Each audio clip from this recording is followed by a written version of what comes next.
But because of the dating methods, they have to push them back beyond the time of Adam. Look what you've got to do to the scriptures when you believe in millions of years. Look what it ends up doing to your theology and your understanding of mankind. It's very, very sad, but you find that belief prevalent with certain theologians.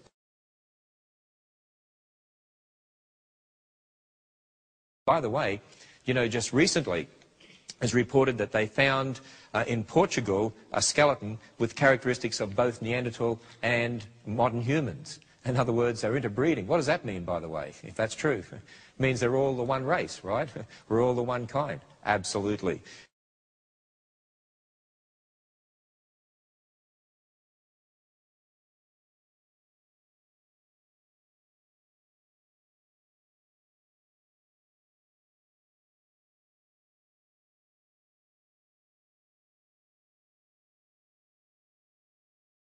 In fact, Neanderthal man probably lived back towards the time of the flood, and there's a suggestion by one researcher that certain of the characteristics of his skull indicates that he was very old.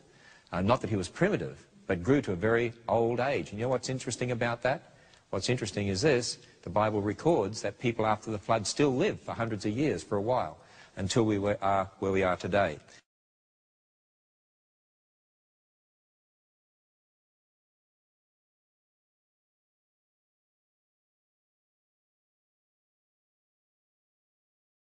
Well, you know, when we go through all those things, and when I talk to any particular group about these things, I'm then asked a question.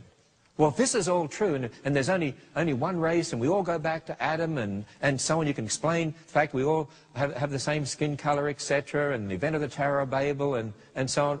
Well, what do you believe about interracial marriage? Now, there's an interesting topic.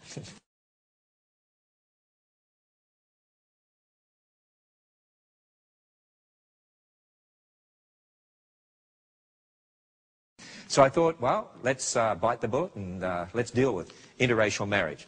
Okay, first of all, what I would say is this. Because there really is only one race, in essence, there's really no such thing as interracial marriage, right? Now, we might talk about intercultural marriage or inter-people group marriage, right? But not interracial marriage, again, because I believe we should get rid of that term races.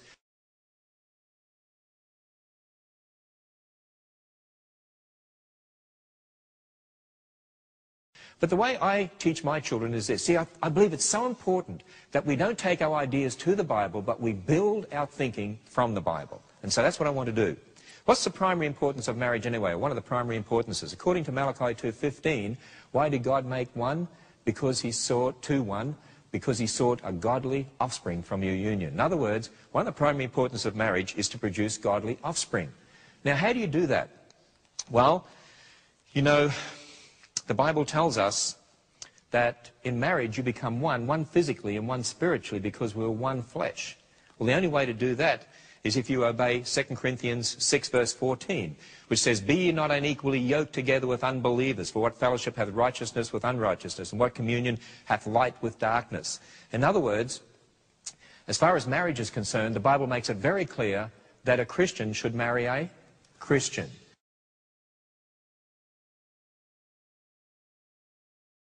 I mean, that's just absolutely foundational. That's why I get so upset today when I see so many young people in our churches who will date non-Christians and say, "Oh, I'll trust, you know, my wife or my husband will become a Christian after we're married, and I'm praying that they will." You play with fire, you get your fingers burnt.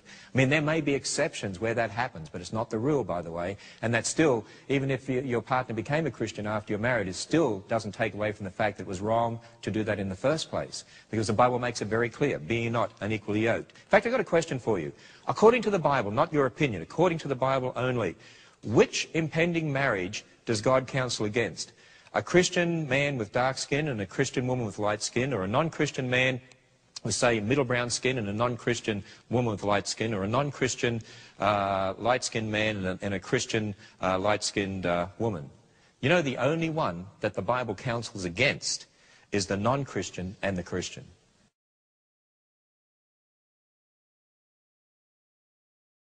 That's the only one the Bible counsels. It doesn't talk about someone of dark skin and light skin and almond eye and so on. It's talking about the fact that what marriage is all about. In fact, I do believe there is such a thing as interracial marriage. Do you know what I call real interracial marriage?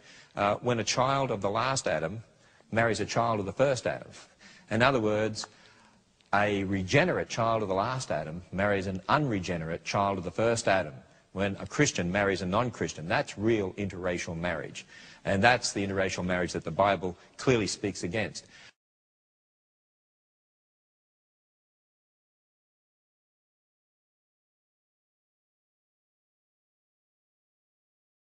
But I always counsel people at the same time, something else that's very, very important here.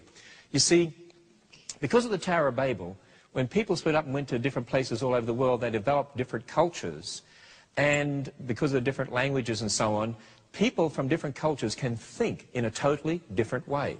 And so I would always say to somebody, if you're from a different culture to your partner, if you want to marry someone from a different culture, a totally different culture, then I need to talk to you about the fact that you may have problems in communication because you may not think the same way. I know a person who's married, American, who married a Japanese lady. They're both Christians and a wonderful couple. But he said they still have problems in communication sometimes because they come from totally different cultures. And so we need to understand that. And I would make sure I counsel people about that because, you know, there are many marriages failed because someone married someone else from a different culture and they weren't able to communicate in marriage. So it's very important that you think about that very carefully. And certain mixes can have a cultural stigma in a certain culture, and in different mixes, you know, there's a problem in another culture, and the same for the children. Although ultimately it comes down, it's between you and the Lord. And if your mate's a Christian and you're a Christian, and you believe that God's called you to get married, and you obey the biblical principle of marriage, then there's nothing that I would point to in the Bible that says that you can't do that. Not at all.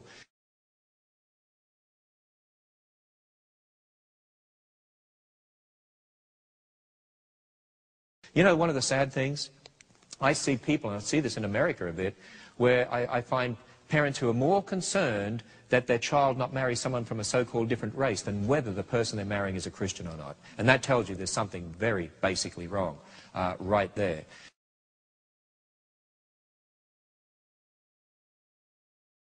You know, when you think about it, if someone who is of Chinese descent, say, whose parents were born and bred in China, but they come to America, and so the child is born in America. They look Chinese with the physical characteristics, but they're brought up as American, in American culture, then what are they? Right? Think about that. American, in essence, in their way of thinking, right? So you see, again, we need to think about these things biblically. Of course, people say to me, wait a minute, even in the Bible, the Israelites were told not to marry people from other cultures. Whoa, wait a minute. That is true, but why? What was the reason given not to marry people from other cultures? Because they were pagans, because they didn't worship the true God. And that was one of the things that kept happening to the Israelites, marrying people from a different culture who didn't worship the true God, and then it destroyed them, didn't it?